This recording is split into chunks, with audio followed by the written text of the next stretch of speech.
Hi, I'm Ben. And I'm John. And together we're OCB. Reactions. And today it was kind of an odd suggestion because it was just like popped out of nowhere with a link to the video. Oh. Can you guys do this? I'm like, okay.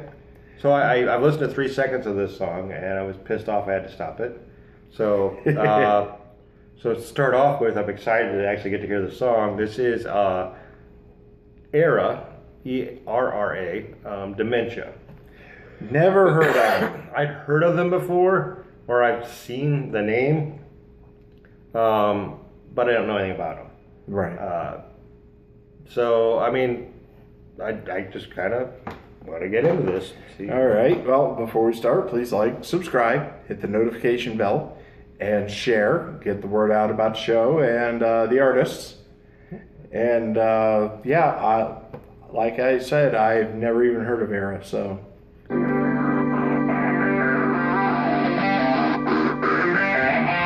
That's what I heard.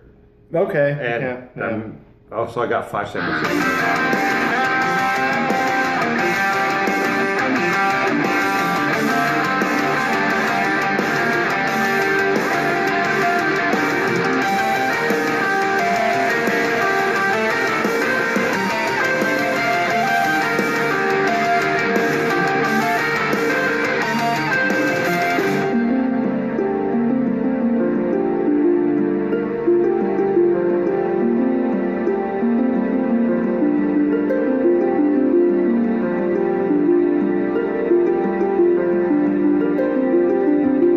I'm digging it.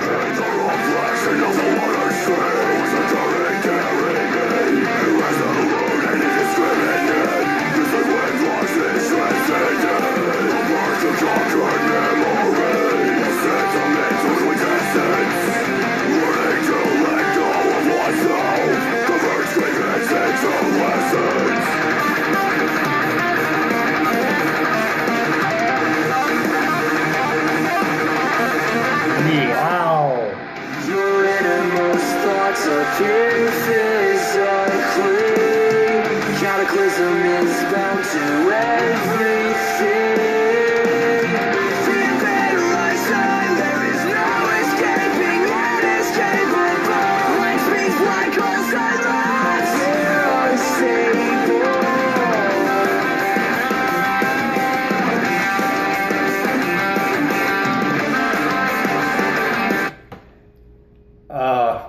Yeah, I'm glad that I'm finally getting to hear this. I mean, it's funny because I'm not stunned. I'm just kind of struggling for how to put into words what I wanted to say. The music is beautiful. Yeah. I mean, it's very well composed. Good musicianship. Just a lot of neat little things that they did, like the slides and the and that crescendos, arpeggios, and I guess what hit me was it's like I'm hearing this beautiful music being played, and then the harsh death metal vocals. It was like, whoa!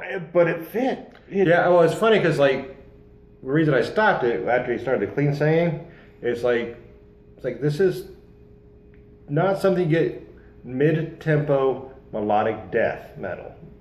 And then he started clean singing. It's like, okay, they're going more to the prog, but I kind of wish he'd have stayed where it was just melodic, mid-tempo, melodic death metal. Yeah. That would have been more standout to me.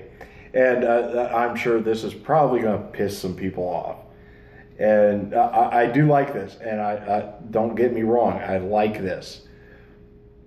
But I'm also getting to a point where the constantly bouncing back and forth between like death metal vocals to cleans to death metal vocals to cleans, it's getting old. The reason was what? Tesseract, it went to rap, right? Yeah. It's like they went to something different.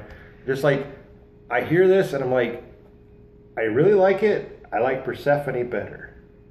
I like some of the other bands that we've done that were kind of in this vein a little better. Yeah. I think it's because I'm hearing these later.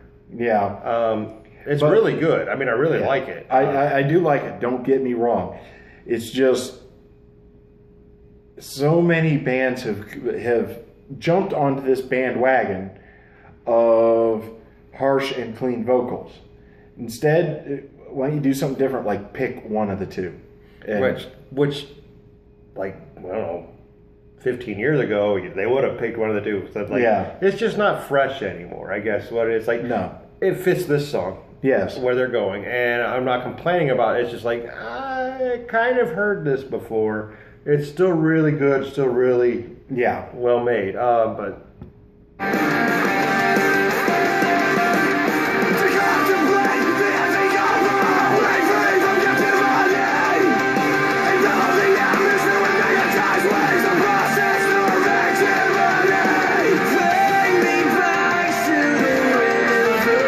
okay, I've got to say it right there. Like the hardcore or the harsh screaming was weak. Actually, I thought like that if they just stayed with that to the clean, it would have been a little more refreshing. I guess it may have been more refreshing, but he doesn't carry. It doesn't seem like he carries it that well. I see what you're saying. It's I thought he did okay with it. It's like because it was almost a rap. It's like okay, it was so syncopated.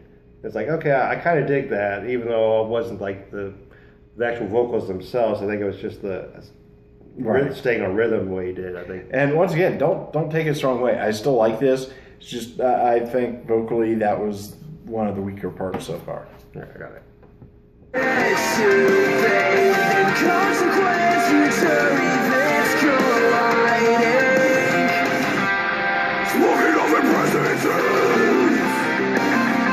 That was weird. You guys look like not going into something that like I actually really dig that. Yeah.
Okay, and I guess that counts as a solo, although it's just like part of the song. Okay, I'll just say it like this, and I'm sure you might disagree with me, and it might even tick the person off that suggested this, because I do like this, but honestly, they need to just fire the singer and play music.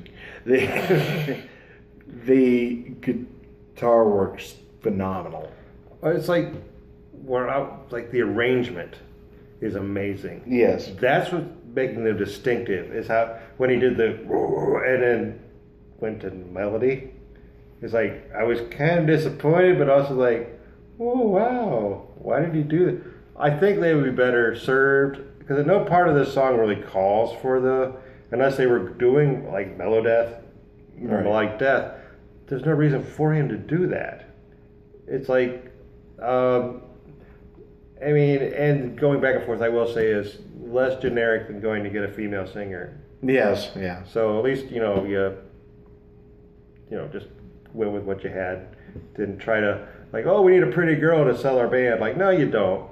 You're really, really good, and I love the arrangement. Yeah. Well, let's keep going with it.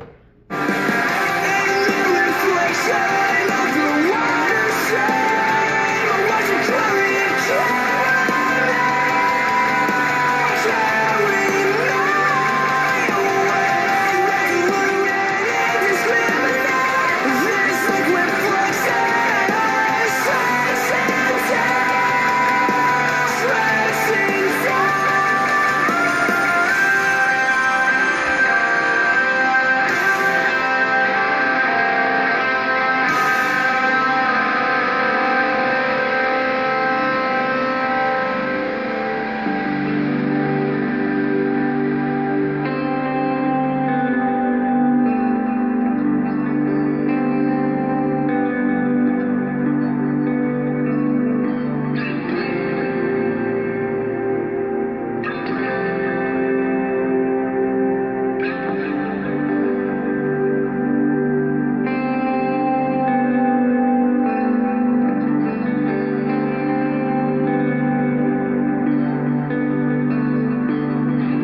what's going to happen with it. I mean, I'm really enjoying this.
Okay. What an ending. Yeah, and I'll say it like this.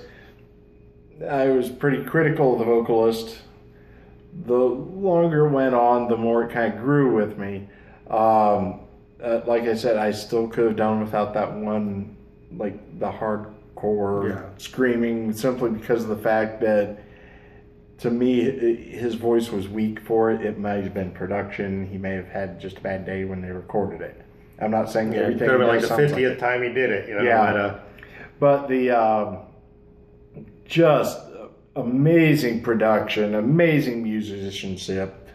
Wow, I think I'm in love with these guys. I'm gonna have to like. I mean, coming off Periphery, because that's the one we listened to before this, that ending kind of just erased most of my complaints. Yeah. I still don't think there was a call for the gruff vocal or the death metal vocals, except for like when he was doing his regular singing. He's like, "No, I am not emo."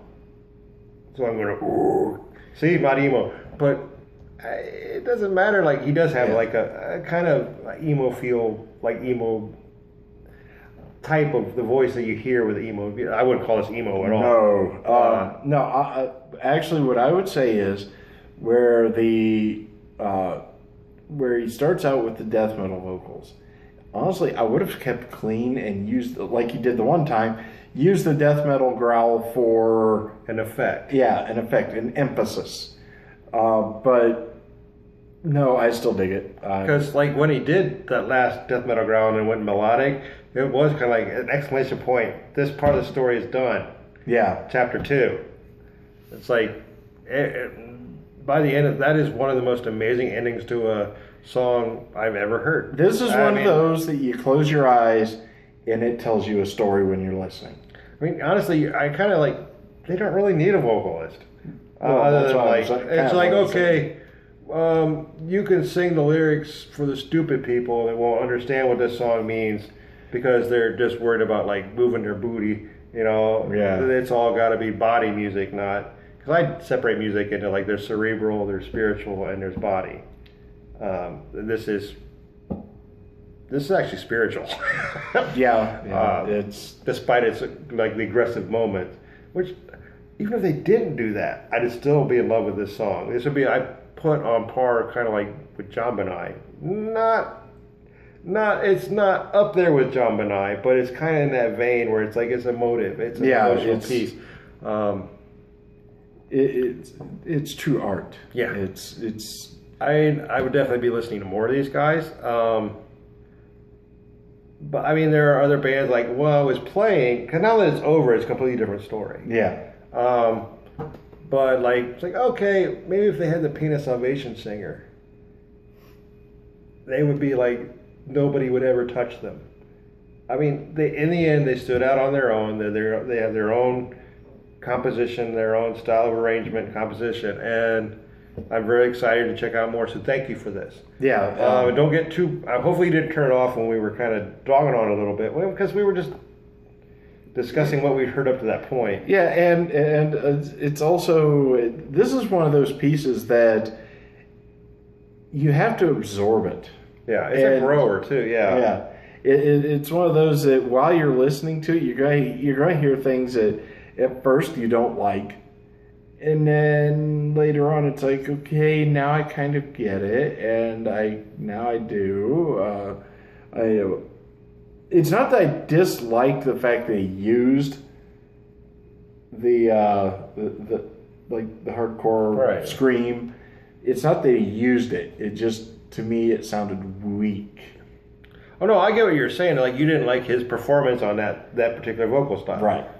That's perfectly, as far as I'm concerned, that's perfectly legitimate. I do see that, like, Abner is over there just paying attention now. He's kind of out of it. So the fly has been silenced by the awesomeness of. Thank you, Erra. Yeah. That's really all I've got, though. I mean, I like it. And I actually love it. Yeah. So, yeah, that's all I got to say about it. Before we go, please subscribe, hit the notification bell, and share. Get the word out about Erra and about the show. Let's get some comments dropped in here. Get some more, drop us some more songs for us to react to. Yeah. Thank you very much. Any era, anytime. Fairly well.